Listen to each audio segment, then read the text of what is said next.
I den her film vil jeg fortælle lidt om, hvordan min katapult er opbygget. Den er bygget på et hjulenav fra en boogie-trailer, hvor armen er sat fast på spindlen.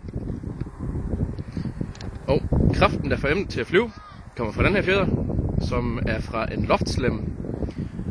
Motoren, der affyrer og genlader katapulten, er en væskemotor fra en Golf 2, et arbejdsrelæ og modtageren til fjernbetjeningen. Og magasinet. Jeg havde desværre ikke flere avocadoer, så jeg skød med fersken på dåse.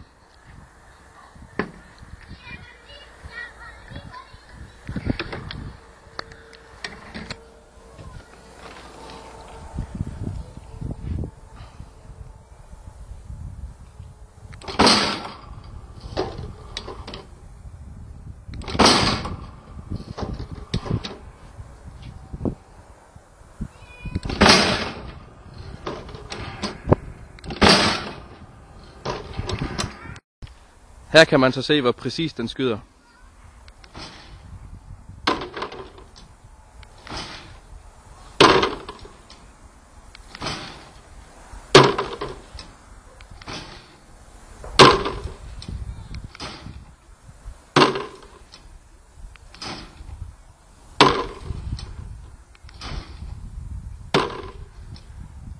En misser.